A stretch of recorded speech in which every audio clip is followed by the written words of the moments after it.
Okay, just going through the geometrical reasoning and solving problems. Let's have a look. Metal railings are fitted to the edge of a deck. XZ, it's that line there, is parallel to CZ, to AD, which is that one there, because the A's here and the D's there.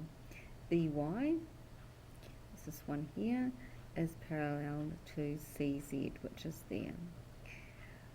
One section of the railing is shown on the diagram below.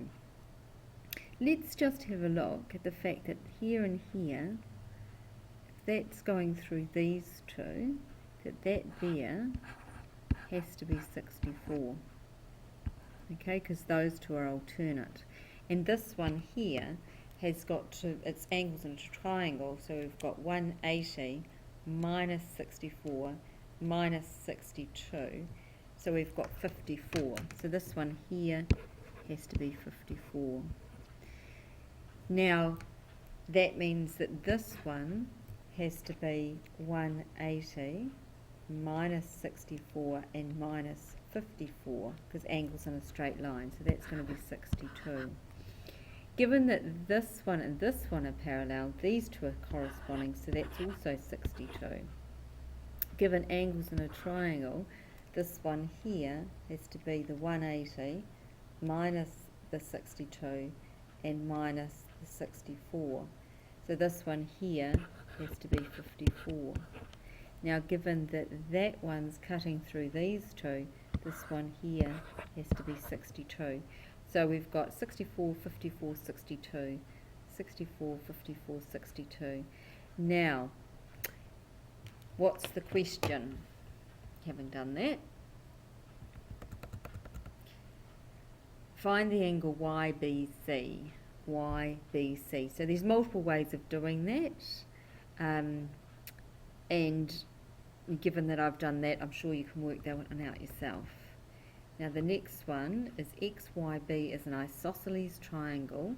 Give a geometrical reason for each step that XB and YC are not parallel. So if we just change our colour, we're looking at XB and YC not being parallel, and we're looking at XYB being an isosceles. I actually don't like this question particularly much, because I think it's assuming that you know that this line and this line are the same length, but it could be the other two. But anyhow, if it was an isosceles triangle,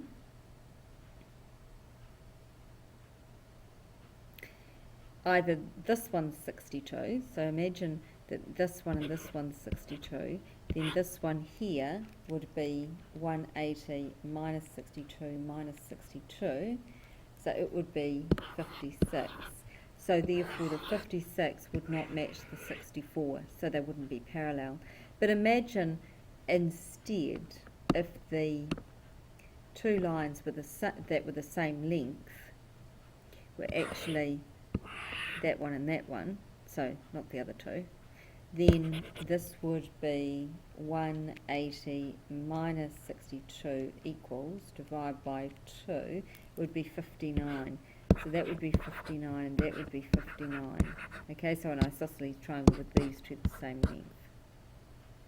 So if it's 59, then again if I go 180 minus 59 and minus 62, I get a 59 here, and again the 59 is not the same as the 64, so they can't be parallel. So I've looked at the different case scenarios there of these two being the same and of those two angles being the same. Well, you could have these two angles being the same, couldn't you? 62 and 62, so then what would that one be? So 180 minus 62 minus 62, this one would be 56, and 180 minus 62 minus 56 is 62, and again the 62 is not the same as the 64. I think there's something a bit strange on that question, but we'll just move on. Maybe I'm strange. Okay, this one here. Find the size of angle reflex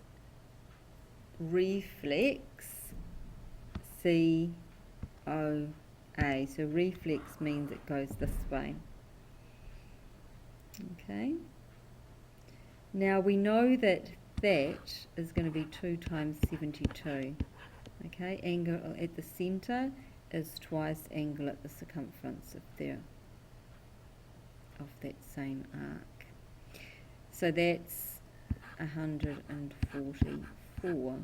So then that's just going to be 360 minus 144. So that's going to be 216. So that wasn't particularly hard, was it? Now we know angles in a quadrilateral add up to 360. So we've got 216 plus 38 plus 72. And we need to go 360 minus that. We get 34. So y has to be 34.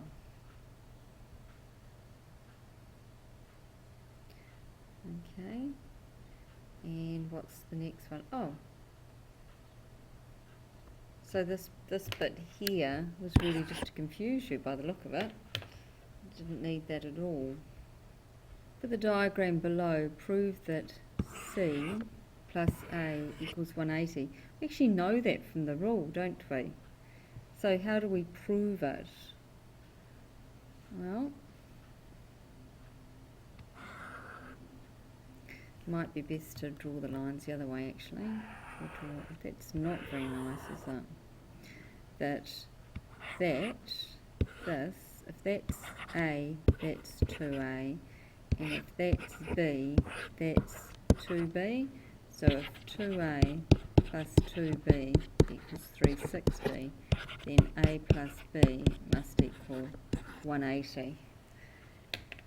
Okay, so that's quite a good way of looking at it. And the rule that you're using there is angles at the centre are twice that of the circumference.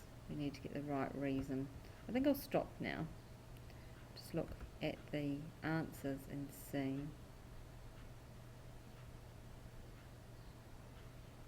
Yeah, it's essentially the same thing, except their syntax is much better and that they've actually named those angles like that. You could label it the way I have if you find that easier.